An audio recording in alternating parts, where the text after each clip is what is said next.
Alors, je vais vous présenter un truc, ça n'a pas vraiment de rapport avec la robotique, mais c'est sympa quand même.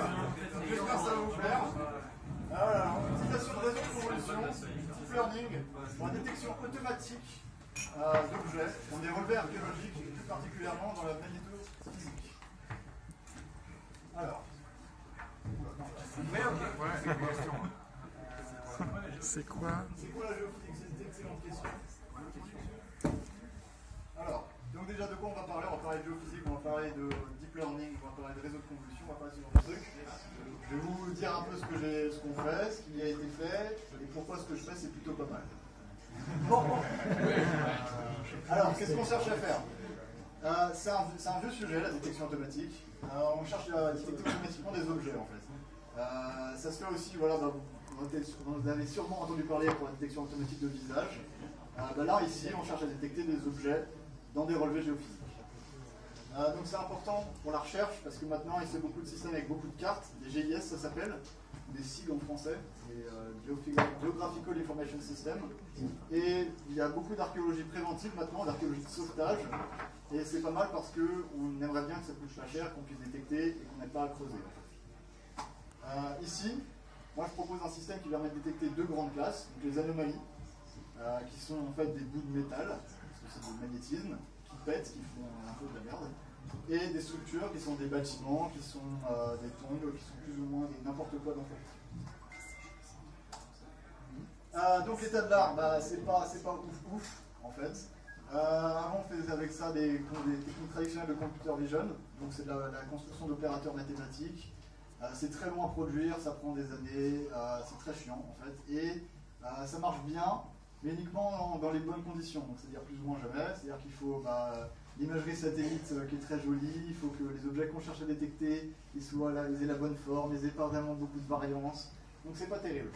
Et personne s'attaquait à la géophysique. La géophysique qui est tout ce qui a à voir avec le magnétisme, par exemple aussi le lidar c'est de la géophysique, le radar de sol c'est de la géophysique. Et il y a peu de deep learning dans ma recherche pour l'état de l'art. Il n'y avait qu'une seule personne dans les 10 dernières années qui avait fait quoi que ce soit avec du deep learning. Donc je me suis dit pourquoi pas vous. Alors, voilà, c'est ça, ça ressemble à ça, un relevé géophysique, un relevé géomagnétique pour être exact. C'est une carte en noir et blanc, c'est du grayscale, c'est très moche, on va pas se mentir. C'est la mesure du magnétisme du sol, c'est un mec qui se balade avec un flux gate et il fait des allers-retours. Et un truc pour mesurer le magnétisme en gros. Et ça permet de visualiser correctement un site archéologique. Ça nous donne une certaine idée. Et surtout, c'est pas cher en fait. On n'a pas besoin de creuser, donc ça c'est toujours sympa. Mais en échange, moi dans mon dataset, ce que j'avais eu, j'avais vraiment pas beaucoup d'images en fait. À peine 100, donc c'est vraiment pas dingue. Dans ce qui se fait aujourd'hui, on compte en général dans les centaines de milliers d'exemples. Donc là, c'est pas ouf. Et la résolution et la taille, en plus du terrain prospecté, n'arrêtaient pas de changer, donc c'était un bordel en fait, pour parler franchement. Et aussi, c'est super bruyant en fait. La question du bruit n'arrête pas de revenir, parce qu'on mesure le magnétisme, qui varie très peu, mais on le mesure dans des endroits qui ne sont pas vraiment adaptés pour ça. Donc des champs où il y a des bouts de métal, où il y a des trucs qui apparaissent, et ça pop, et ça fait du bruit sur toutes les fréquences, avec toutes les amplitudes possibles, c'est un enfer. Donc, on a commencé à utiliser un réseau de convolution. Un réseau de convolution, en gros, je ne vous fais pas dans les détails, parce que sinon on laisserait pour la soirée, mais c'est un truc qui apprend des filtres, qui applique ces filtres à l'image, et ensuite apprend d'autres filtres sur l'image qu'elle a générée, sur le résultat qu'il a généré. Ça apprend tout seul. Et comme c'est du deep learning, on n'a plus besoin de construire des features. On lui donne juste des données et on lui dit démerde-toi. Donc, mon type de modèle, c'est très simple, 3 couches de convolution et 2 couches entièrement connectées. Si vous avez des questions, vous pouvez venir me voir pour donner plus de détails. Pour vous donner un ordre d'idée, aujourd'hui, dans les réseaux qui sont dans l'état de l'art pour la convolution, c'est une vingtaine de couches. Donc là, c'est vraiment tout petit. Ça prend une image en 128 par 128 pixels, et ça ressort un vecteur 2 x 1 qui nous dit la classe qu'il y a dans l'image. Ça va nous donner, s'il y a par exemple une anomalie, ça va nous donner 0, 1. S'il y a une structure, ça va nous donner 1, 0. Entraîné sur 30 époques, c'est-à-dire qu'il a vu 30 fois tout le dataset en seulement 1 heure, ce qui est pas mal, parce que normalement ça prend des jours pour entraîner ce genre de truc. Sur un GPU qui n'est pas terrible, le GTX 660 Ti, il faut faire tourner Battlefield 3. Précision. Donc on obtient assez rapidement une haute précision et une perte basse. Pour ceux qui ne savent pas, la précision, c'est s'il détecte correctement la catégorie. Et la perte, c'est si, avec la fonction de coût. Là, je vous parle un peu en chinois pour la perte parce que ça ne dit pas grand-chose, mais surtout 90% de précision en fait. Donc c'est-à-dire que dans 90% des cas, il détecte correctement ce qu'il y a dans l'image. Ce qui est au niveau des techniques traditionnelles de computer vision. Ensuite, on s'est mis à utiliser un truc qui s'appelle YOLO. Alors YOLO, c'est une technique nouvelle, peut-être certains d'entre vous connaissent. C'est super bien, c'est vraiment bien, c'est très rapide et ça nous permet de faire des boîtes en fait. On nous donne une image entière, hein, on n'a pas besoin de relire 100, 128 par 128, on a une image entière, on lui dit qu'est-ce qu'il y a dedans, et il nous dit qu'est-ce qu'il y a dedans, et en plus de ça, il nous donne des boîtes. On est très content. En plus, c'est rapide comme éclair. Hein, moi, j'ai tout mon dataset, je peux l'analyser en même pas 10 minutes, donc on est super heureux. Et en plus de ça, c'est utilisable plus ou moins comme ça, on n'a pas grand chose à configurer, on n'a pas grand chose à modifier, on peut juste plug and play et on s'amuse comme des petits. Alors ensuite, bah voilà, résultat, 99% de pression sur la classe de l'objet, donc c'était le métrique qu'on avait avant, et 40% de pression sur la boîte. Donc c'est-à-dire que la boîte est encore un peu pas terrible, mais c'est pas mal. Encore une fois, on n'a pas beaucoup d'images, on n'a pas beaucoup de données, donc on fait des résultats qui sont plutôt corrects. Alors voilà, pour les images, vous voyez que ça fait des jolies boîtes, ça nous dit qu'est-ce qu'il y a dedans. Hein. Et là, c'est pas terrible parce qu'il n'a pas réussi à détecter ça, hein, qui est une structure, et ça qui est une anomalie. Mais déjà, on a du progrès en fait.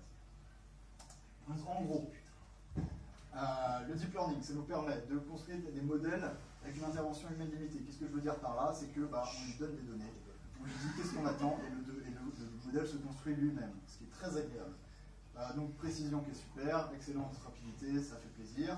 Même sur un petit dataset qui est vraiment, on va être honnête, nul. En fait, 111 images complètement bruitées, c'est du grayscale, il n'y a rien, c'est horrible. Mais pour autant, on arrive à obtenir une bonne précision, on arrive à obtenir aussi une excellente rapidité. Et surtout, aux non-experts de créer des bons modèles. Qu'est-ce que je veux dire par là? Moi, je ne suis pas archéologue, en fait. J'ai oublié de le préciser, je suis étudiant ingénieur à l'ESIEA. Et je ne suis pas non plus un expert en machine learning. Et pourtant, moi tout seul, en fait, en quelques mois, j'ai réussi à créer ça, en fait. Qui est un modèle, qui est une technique qui est équivalente aux techniques de computer vision, qui, elles, se construisent avec des experts, avec des mecs super calés, très très forts, en plusieurs mois, avec des datasets gigantesques et très beaux. Donc c'est pas mal. Alors, pour aller plus loin, qu'est-ce qu'on voudrait? On voudrait plus de données, évidemment, hein, plus de cartes, ça serait super. On aurait plus de classes d'objets, hein, parce que pourquoi s'arrêter à une structure si on pourrait détecter des tombes, des tumulus, des anthropologues, je ne sais pas quoi. Ça serait bien d'avoir plus de classes, pour pouvoir faire une analyse plus fine de ce qu'il y a dans l'image. Ensuite, analyse simultanée de plusieurs types de données, par exemple du LIDAR, que vous connaissez sûrement, hein, parce que ça nous permet de faire du micro-relief sur les terrains archéologiques, imagerie satellite, je n'ai pas besoin d'expliquer, radar de sol. Et évidemment, alors ça c'est une autre technique encore un peu plus, avec un nom encore plus barbare que le YOLO, masque RCLM qui nous permettrait de faire une segmentation de l'image au pixel près, qui nous permet de dire en fait, le pixel appartient à quelle classe. Et donc là, ça serait super parce qu'on pourrait connaître l'air du bâtiment par exemple, avec une bien meilleure précision que une grosse boîte toute moche. Voilà. Est-ce que vous avez des questions?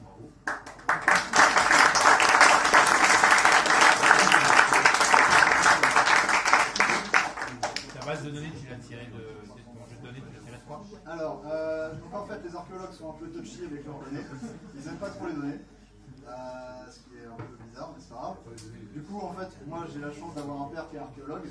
C'est aussi une malchance, mais on en discutera plus tard. Et du coup, il m'a donné toutes ces données qu'il avait construites. Et en plus de ça, j'ai réussi à être en collaboration avec Oxford, qui eux aussi m'ont donné un petit dataset.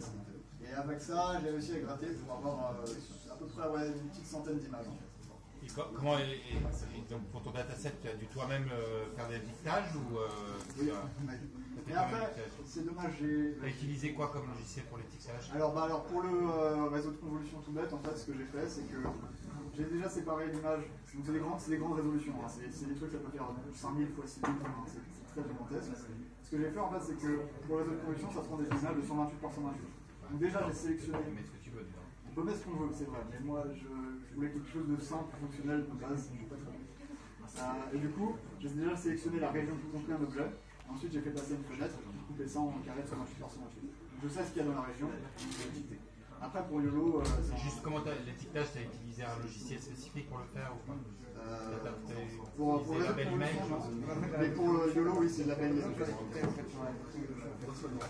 Pour faire de l'object detection, tu peux faire de l'étiquetage. C'est supervisé. D'accord, c'est supervisé. C'est supervisé, oui. Ouais. Object detection, faster sign-in. Et tu as utilisé, juste dernière question, tu as utilisé un réseau pré-entraîné? Tu as utilisé des poids? Non, j'ai pas utilisé le réseau pré-entraîné. J'ai créé le lien avec Keras et TensorFlow. Non, genre l'initialisation des poids que tu as utilisé dans YOLO. Ah, dans YOLO, oui, pardon, excusez-moi. Oui, j'ai utilisé un réseau pré-entraîné pour YOLO, j'ai pris les poids qui étaient disponibles et ça converge assez rapidement. Parce que je pense que c'est pas hyper adapté à ton problème. C'est possible aussi, ouais. Donc il y a des trucs qui seraient. Il faut travailler sur plutôt, à mon avis, MNEST, des choses comme ça pour noir et blanc et plus que tu auras des résultats supérieurs. Quelle question? Juste, est-ce que tu peux pas prendre juste des images de Google? Google Map, non, c'est pas ça. En fait, c'est de la Magneto. Et ça se trouve pas vraiment. D'accord, ok. Ah oui, d'accord, c'est pas une image. Alors, parce que, pour terme dans le temps, on m'a donné ça en septembre, en fait, et j'avais que ça à la base. J'avais que ça à travailler. C'est un petit dataset avec que de la Magneto. Mais après aussi, comme je vous l'ai dit, ils sont un peu, ils n'aiment pas trop partager leurs données, c'est un peu cher quand même de faire ça, donc des équipes, comme des gens. Mais il y a deux types de données qui s'appuient sur les dataset. Est-ce qu'on peut imaginer aller dans d'autres domaines de la géophysique, par exemple la sismique, des choses comme ça, avec ce genre de données? Alors pas forcément pour l'archéologie, mais pour d'autres choses. C'est carrément possible, oui. Alors j'ai entendu récemment, alors je ne sais pas à quel point c'est bon, il y a un mec qui utilisait des réseaux de neurones pour prédire là où il va y avoir des événements sismiques. Alors, par exemple, vous demandez des données, je ne sais Pas pour prévenir la sismique, mais utiliser des données sismiques, de la cartographie 3D du sol, des images pour chercher des choses un peu intéressantes. Des gens comme C'est que tu as besoin de données temporelles pour ça. CGG, c'est quand même une petite PME française, quelques milliards d'euros, qui cherchent il y a peut-être un marché là-dessus aussi. C'est pas des cartes, c'est des données temporelles. Tu veux pouvoir prédire l'activité sismique. Oui, non, mais c'est utiliser la source sismique pour faire des cartographies du sol en profondeur et rechercher des anomalies dans le sol pour justement dire, bah, tiens, là, C'est une carte sonar en fait. est-ce que